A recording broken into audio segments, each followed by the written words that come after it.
I think Vrindavan is defined by its simplicity and its soulfulness, and it's really a place for transformation. You can't go and leave the same person. 10 days with that many people, once they'd all started going home, I thought, okay, now I can absorb myself.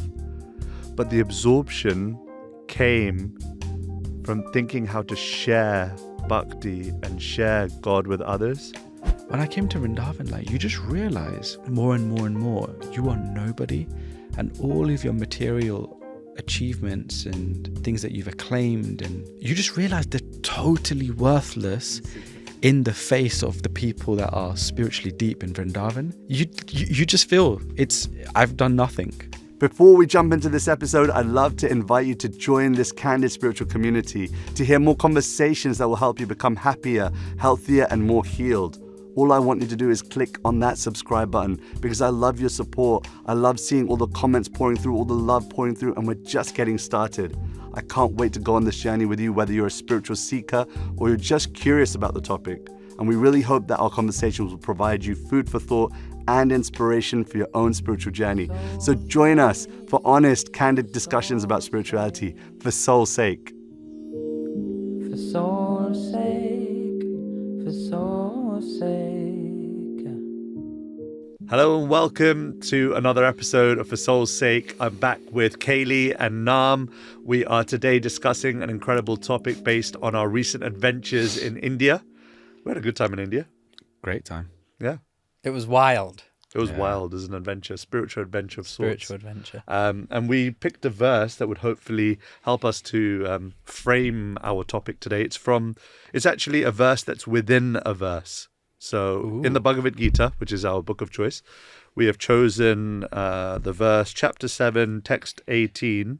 And within that verse, in the purport, which is kind of like the explanation of the verse, Bhaktivedanta Swami Prabhupada, he mentions a verse from the Srimad Bhagavatam, which is like the postgraduate study of bhakti.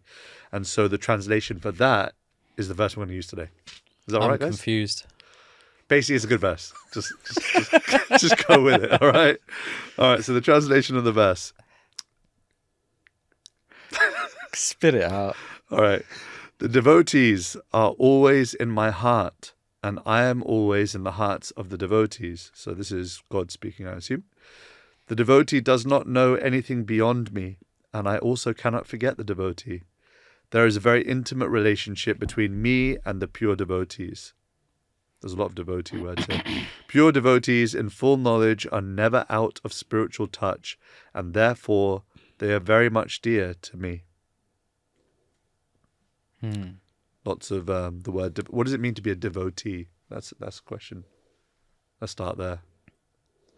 To be a devotee. I guess it just means to be devoted. To be devoted.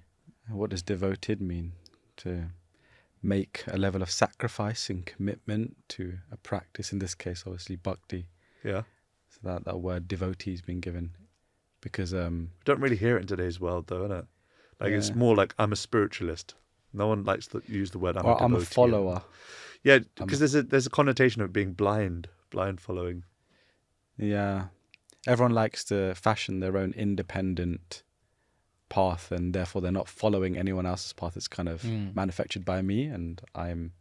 You hear people they say, I'm devoted to Strictly Come Dancing. Yeah. Or like, there's almost like a loyalty there that they show up every time. Yeah. Maybe that's part of it. Like, I'm going to show up every day. I'm devoted to this. Yeah. Right.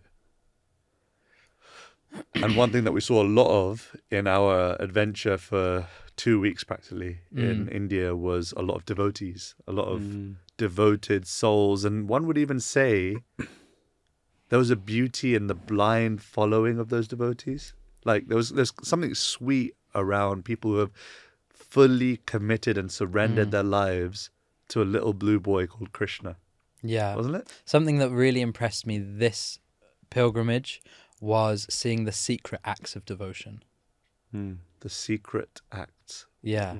How can you have seen them if they're secret? As in, we live in this culture of Like, I'm going to feed this homeless person and take a selfie at the same time. Yeah. Whereas you're just walking out and about, like we did this this morning walk as the sun was rising, and you see incredible visions of people waking up, cleaning their space, and like reciting scripture or chanting or singing Right. or doing worship, and they don't know that you can see them, and they're not doing it for you. It's not a display, it's not a performance, Right. it's not entertainment, and you know that they do that every morning. It's just a secret act of devotion. I was really impressed by that. Yeah. No one was filming. No. They weren't looking for attention from No. anyone. There was an Instagram video Yeah. I came across today, and it was this lady, and she was walking through Vrindavan, and as we know, in Vrindavan there's lots of sadhus and renunciates who are on the street, and they live their life in devotion and begging, right? And she was kind of walking, and she had got a bunch of foodstuffs, and she was giving it to each sadhu. But as she gave it to the sadhu, she kind of, there's someone filming her from the left side. She gave it to the sadhu, and she was like, I was just like, what's going on here? Like, it totally spoiled the spiritual experience for me, But hey, I'm not to judge what's in their heart. There is spiritual tourism for sure, and that's, I mean, even outside of Vrindavan and India, and there is a growing wellness industry that's centered around devotion. Like there was a wellness industry that was centered around lycra and yoga mats and the physique, and now we're moving into this really interesting place and space where devotion is being commercialized. And I guess that I fit in that world a little bit, because I'm trying to navigate giving people experiences, authentic experiences of devotion and bhakti and kirtan, but I do have to step into a world where I'm making it relevant and accessible and presenting in a way that people are going to be able to access it. So how do we feel about spiritual tourism or spiritual commercialism? I think that there needs to be an element of professionalism if you're going to trust something. Right. For instance, like things that are really important, you want them to be run well. Like if you fly, I would rather fly with British Airways than with Wizz Air. Oh, okay. I was like, we're going to get cancelled here.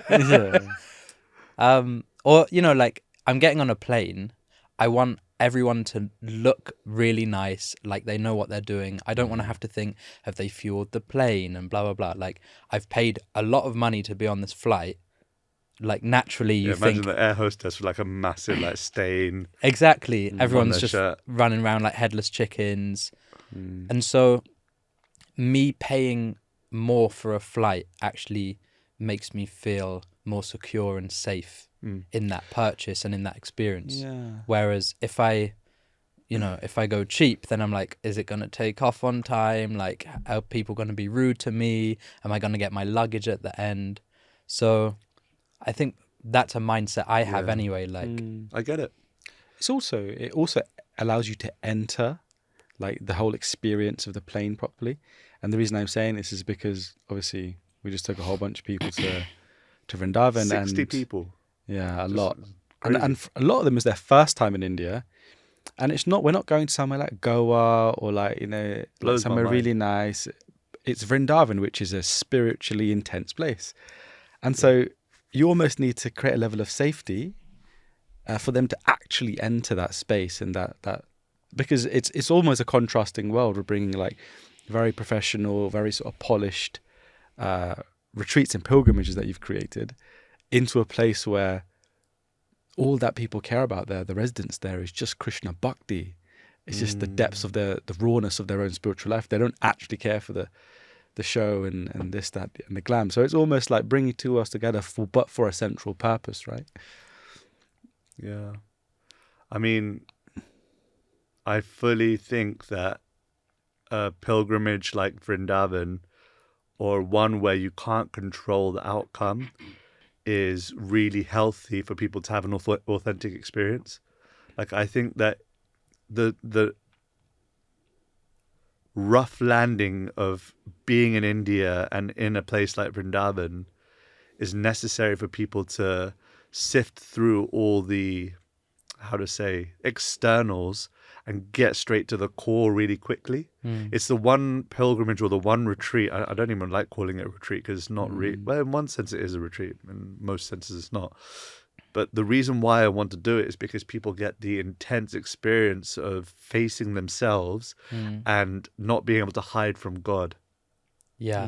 Like, you just can't get away from Krishna. You can't hide from Radha and Krishna and Vrindavan. There's no way. I realized like the India experience is either like incredibly joyful and Right. fulfilling or uniquely annoying. Like, like, and I learned that it's not India that's changing and vacillating. It's me that's vacillating. And so if I'm having a good time or a bad time, that's actually my mindset. Like India isn't changing. It's always crazy. So it's my relationship with myself and with that day that is causing the experience. I just want to give everyone a piece of advice if you go to India. Never ask the question, why? Just don't do it. You'll see things will happen to you, things will happen around you. You're scared of me. Never ask why. Just surrender and just go with the flow. And so fantastic. I just want to repeat one word that you said that I've never heard before. Vacillating. Vacillating. Vacillating. That's a 4-syllable word, folks. That's a big word. While it's still fresh in our minds, and it's not even been that long. It's only been less than 7 days since we got back. It's been a week, yeah. It's been a week since we got back, and I don't know when this airs, but it's fresh for me still. While it's still fresh, and maybe one day we'll look back at this video years from now and we'll reflect on that experience. While it's still fresh, I want to hear from both of you maybe a story or a moment or a few moments that really kind of touched you and spoke to you and called your heart and moved your heart, and just some inspirational moments that you felt you walked away from. I don't know who wants to go first. That look makes me seem like he's going to go first. Same. No, I was just thinking of so many micro moments. It's interesting, actually. It's been less than a week than we've been back, and I still haven't processed or decompressed everything that's happened. Something special for me is, first, I think it may be nice to qualify, like, for those who don't know what Vrindavan actually is. I was thinking this at the beginning, but no, we're too deep in now. We can give a one-liner. Keli, one-liner? One-liner? Yeah. What's Vrindavan? Vrindavan. Well, you were saying recently Vrindavan is like the playground of God. And I think that kind of sums it up, because in India there are many tirthas, which are holy places. And so that you can go and see temples, and you can go and see really majestic and elaborate structures, and, see, exotic ways of worship and all of this. But Vrindavan is a very simple place. And it's known as the city of temples. So there are temples there. But thousands. Thousands of temples. But there's not the grandiosity you might find in other places.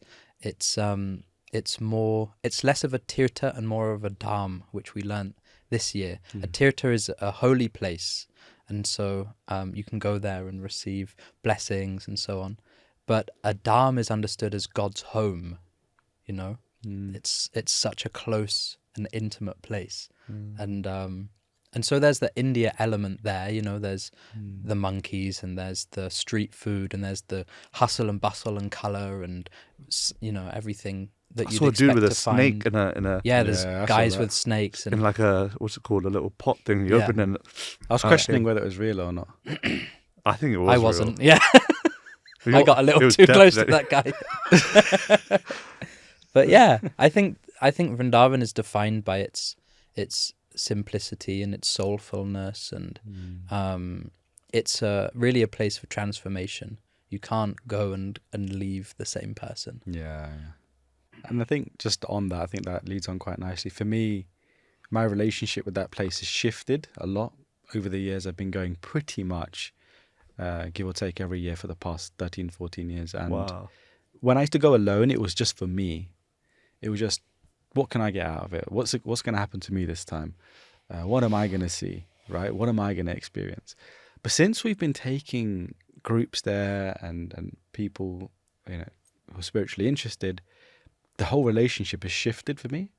It's very much around, how can I facilitate so that this person falls in love with this place? How can I facilitate so this person also has an experience? And it's basically become less about me and more about them. And so I think there's multiple moments this year. And to be honest, I think we've all said this. This year we had a very special group, probably the most ready for this pilgrimage and its various iterations that we've sort of been through. And I just looking and observing the very individual but very just experiences of everyone that came. The way they were interacting with the place, the way they were very open and honest just with their initial perceptions of the place. Like there was one girl, and she said to me, Naam, you said for us to be open about this place and honest with our feelings and how we're perceiving this place. And to be quite honest, if I'm honest, I'm just getting frustrated at the fact that we're singing Hare Krishna everywhere. Wow. She goes, I'm getting really frustrated at that. But then she goes, but I asked myself, like, why did I come on this pilgrimage? And she said, it was to understand Krishna better. So why wouldn't we be chanting Hare Krishna all the time? Right? And she just almost checked herself. But the beauty of it was that she didn't allow her ego or her preconceptions to get in the way of what she was about to receive in that space. And because she did that so effectively, she just reciprocated beautifully with Vrindavan and her spiritual experience. So that's just one example. I think there was many. And just for me to see others, it just reminds me of the sweetness and special nature of this place. And like Keli, you just said, right, you can't come out of Vrindavan and not have a transformational experience if you approach it rightly. And you know what's really strange? Like 10 days with that many people, once they'd all started going home, I thought, okay, now I can absorb myself. But the absorption came from thinking how to share bhakti and share God with others. There's this kind of, in my mind anyway, there's this love that spills over from God, from Radha and Krishna, when we try to share them with others. It's like when you love someone and you know by sharing them with others they're going to benefit, they love you more when they see you sharing them. It's like, say, for example, you learn how to cook an incredible dish. If you kept that all to yourself, that's one thing. But to share that with an innumerable amounts of people, the origin of that recipe will feel ever more grateful that love is being shared. And so it was almost, I felt a little bit lost when people left. Like I was like, no, I'm going to be deep now. I'm going to go and, like, for example, we had a break day on the pilgrimage, and I decided to go and chant. And that was a good decision. I took my beads with me and I decided I was going to chant for a prolonged period of time. And I did have some nice, deep spiritual experiences there. But I also realized the value of having a purpose in Vrindavan and not just walking and aimlessly, because otherwise it would just become a touristic shopping experience for me. I'd just be going shop to shop. We did it. Do you remember? We even, like, at one point, because we couldn't go with you guys on one day for a particular reason, me and Naam decided, let's go to the market. And we're walking around, and after about an hour, we're like, this is really boring. Like, this is not what Vrindavan's about. Yeah. So we like scrap that. We'll go and do something else that's spiritual. And what does it mean to do something spiritual especially for a neophyte mind, for a beginner level, someone who's not absorbed in reading about Krishna and chanting about Krishna constantly?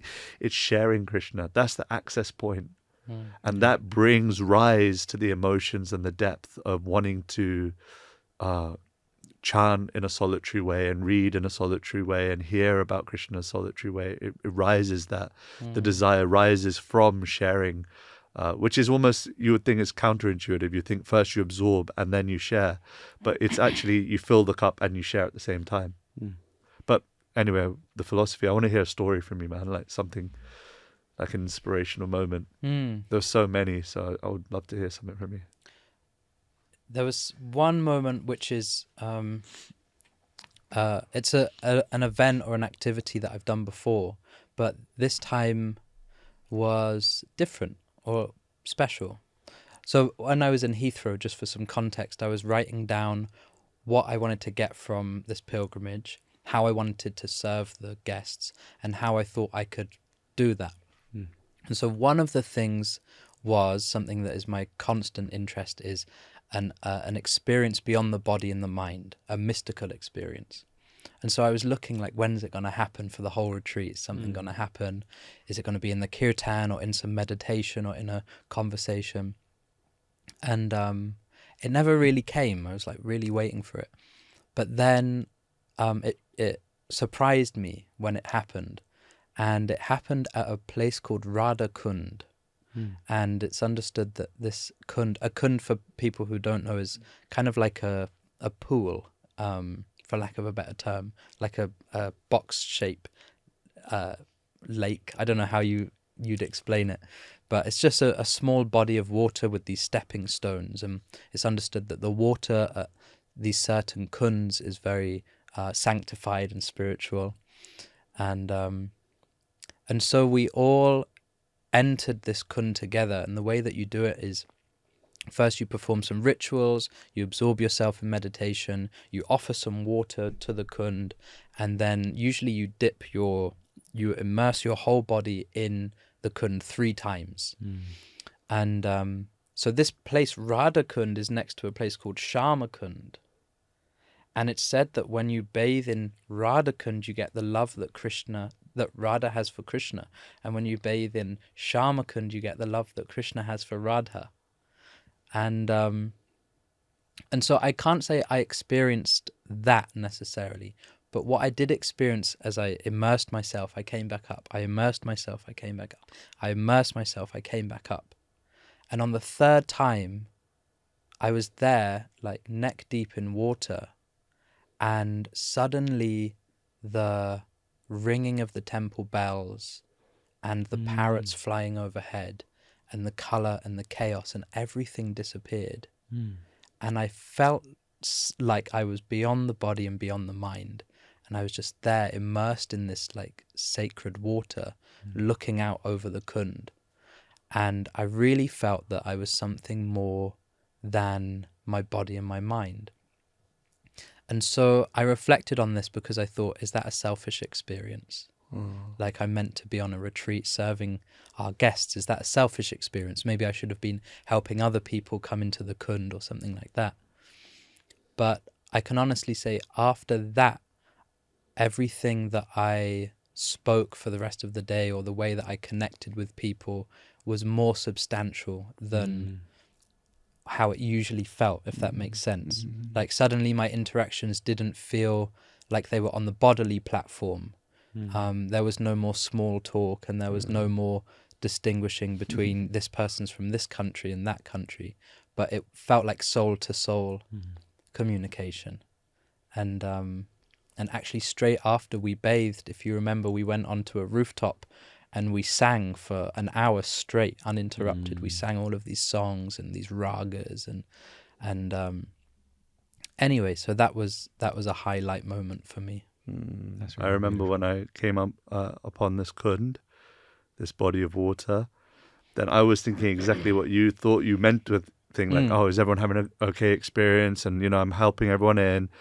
But just before we dipped into this body of water, the priest, who we all know, Mohan Panda, he kind of gave me a bit of a lesson. He said, you may be known all across the world, but here you enter humble.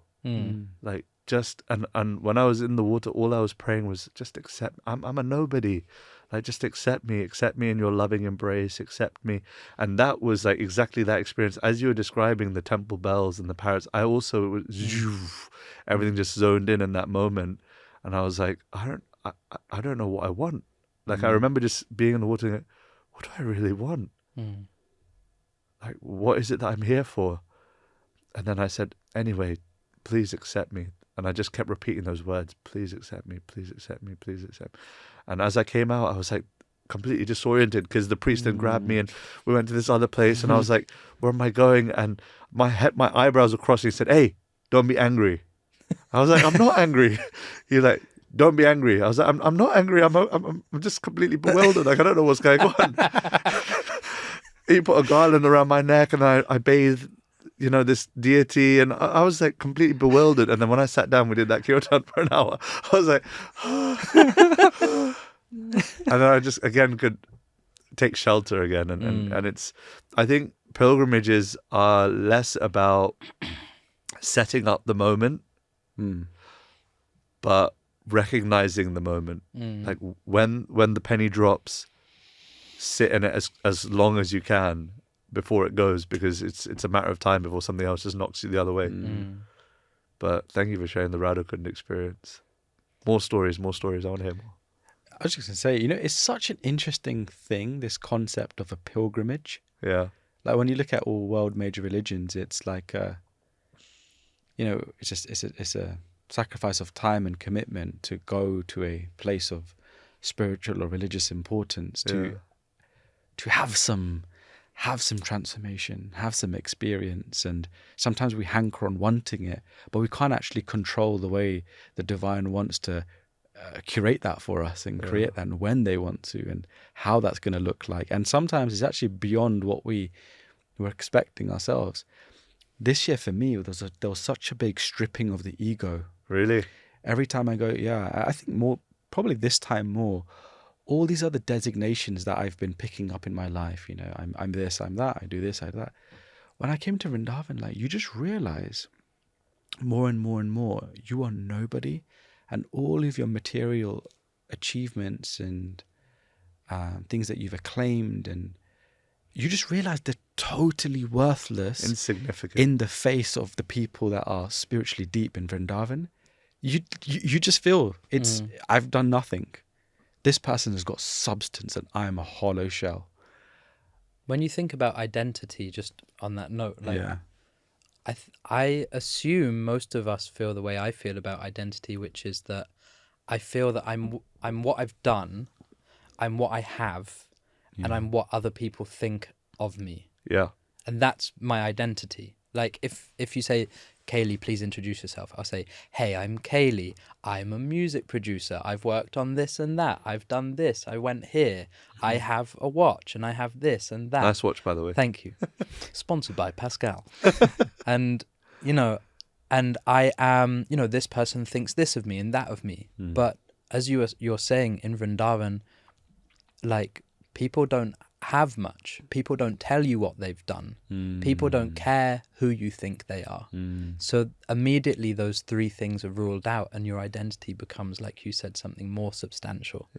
And that's confronting to meet someone like that, because there's a depth there that we're not used to interacting with.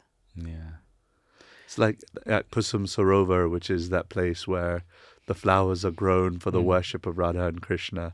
There's this one saintly person called Uddhav Baba, and he doesn't have Instagram. He doesn't have a clue what I'm up to. And so when he sees me, he just treats me like a little boy. Yeah. And when he speaks, he just tells me all the simple things about what it means to be a devotee and to be sold out to God and to be madly in love with devotional service and to be dear to Krishna. To be, just that's all he cares about. That's for him the accolades that matter. Numbers don't matter, followers don't matter. Nadanam najanam nasundarim. Like, no number of followers and beautiful people surrounding me matters. It's I just want to be close to God, and that's why I think you should come to Vrindavan. There was this one experience that I've been telling everyone about, and I feel like it's something I want to share. We went to this temple called Radha Raman, and Radha Raman is, for me, one of the most special temples, because I've got a few different stories that have happened there that have really impacted my journey in Bhakti Yoga. And this year when we went in, we were allowed to go in early, so we were let in before the hordes of people come in, and it was very silent and very peaceful. Remember when we walked in? And my teacher was singing first, and during that kirtan, the curtain opened and we received this beautiful vision of the deity, who's very small. Ramanji is very, very small, and we were sitting really far away. And in fact, it was just like this. There was a camera right in front of me, so I couldn't really see the deity. But I thought, anyway, look, the curtain's open, I'll get a chance. And within a matter of minutes, the curtains closed. And I was like, anyway, maybe they'll open again. And so I'm asking around, like, what time will they open? They're not going to open again. And I was like broken. I'm at the one time in a year that I get to come to this temple, the curtains closed. And so I just took a sigh of relief, and then I spoke into the microphone. Dear everybody, I know the curtains have closed, but know that Radha Raman are sitting behind the curtain and they're hearing our chanting, they're hearing our devotion as we call to them. So let's nonetheless give our best to call, to chant, to try to please God by chanting these divine names. And after the kirtan finished, the curtain still hadn't opened, and so I was like, okay, well, it is what it is. Don't come as a expector. Just receive what you received and go home humble. But then one of our friends leaned in and told me in my ear, just wait, they heard you. And I was like, what do you mean they heard me? He said, they're going to open the curtains again. And I was like, what? All right, cool. So I'm waiting, and, suddenly the curtain opens again, and it's almost like everything your eyes and heart ever desired is fulfilled in one glance. And it sounds, I don't know if you're going to be watching this if you're new to bhakti, but to experience just that your heart and your eyes are fulfilled by looking at this cute little deity of Krishna that seems to be pouring out, just oozing love and devotion. I don't think I've ever experienced that before. And standing there, I felt like a little child. I was like, this is just incredible. I just called I think I grabbed you at one point. I was like, come, stand here. You got to see this as well. Were you still there at that point? Yeah. And just receiving that was, for me, there's no greater joy than being heard by God. When you really want God to hear you and he answers the call, you feel just completely fulfilled. And I think that experience is one that I'm going to note down in my life diary as one that I'll hopefully never forget. God willing, I never forget that experience when you get heard by God. It's interesting because just when you're saying that to me, it reminds me of so it said that bhakti is obviously a practice where we uncover a relationship with God, right? And relationship means there's excitement, there's what is known as juice or rasa in a relationship. And it's often said that when Krishna is playing with his devotees, when they get too close, he increases the rasa by disappearing. Wow. And then he'll come back. And it's almost like that, you saw me, now you don't. And you see me again. So hide and seek. Yeah. It's transcendental hide and seek. But you know what's interesting is that kind of experience for a layman, it just sounds really, it's just very unrelatable for them. I get it. But the reason is because to enter a place like Vrindavan requires a certain level of consciousness to then feel those emotions, which are real. You can't make up this kind of emotion, in a temple like that. To be receptive and sensitive to what you're feeling and that joy and that happiness that you feel when you see a deity, that's only possible by preparing and the blessings of those around you, right? The guidance and blessings around you. And I think that's like the key to really unlocking these holy places. One cannot just go and show up to a place like this. Can I share a little realization? Yeah, go on. There's this. So, the word for temple in Sanskrit or Hindi is mandir. Dhira means steady and man means the mind. So a place where the mind can find solace and steadiness. And so, there's this word threshold. You know this word? Yeah. Do you know where it comes from? I just learnt recently. So thresh is actually something that they used to use in old England, like, 1600s and before, which was basically insulation. So they'd have wooden floors and then they'd have thresh, which would be like hay, basically. And it would be on the floor and that would provide insulation in the rooms. But sometimes it was windy. So they'd have a slightly raised section at the door to keep the thresh in the room. Does that make sense? Oh, like a little hump or something. Like a little hump, yeah. So you'd have to step over that little like ledge Keep Okay. in fresh the in. doorway. Yeah, Yeah. because the wedge would be there in the doorway to keep all of this insulation Right, on right. the floor in the room. So the idea of a threshold is that, this is my interpretation at least, when you go through a threshold, what you're doing is you're leaving all of your BS behind you in the other room, and you're stepping into the next room as a empty slate or as a blank canvas.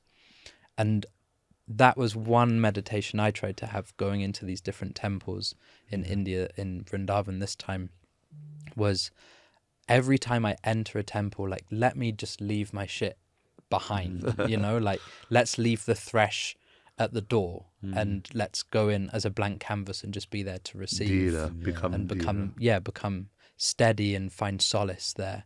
But I think often we, not just temples, but we enter many situations in life with our baggage and with our previous impressions. And I think we miss a lot actually in life when we don't approach experiences with a fresh mindset. And like you said, being a child, being a baby, like, and having that wonder and that awe and that reverence and like, wow, what am I seeing here? What am I receiving? Like, and it doesn't mean you have to be in Vrindavan to experience that. Like, you can have that experience with anyone and in any place, you know? Yeah.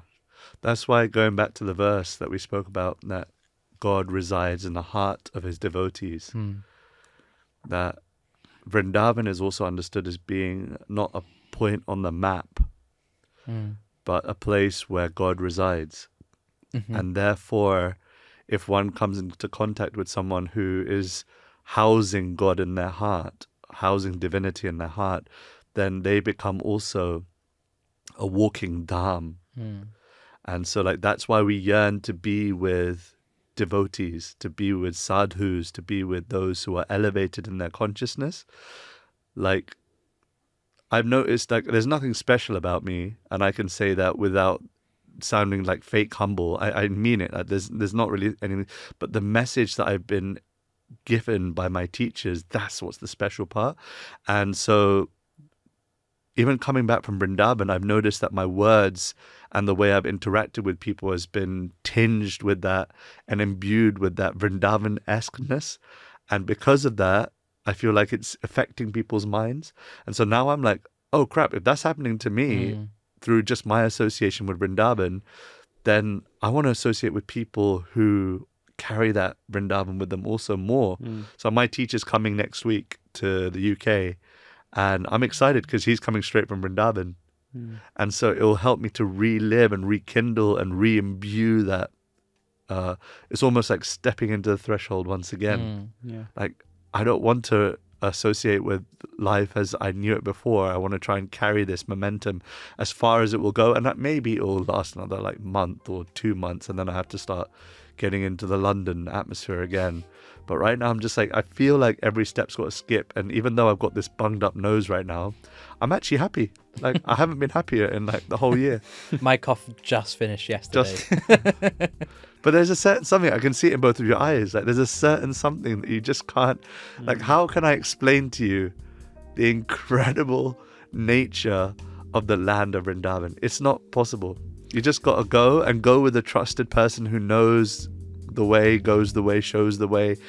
Go and find the saints, go and sing in all the temples, go and serve, take a broom and sweep if you have to. Like, go.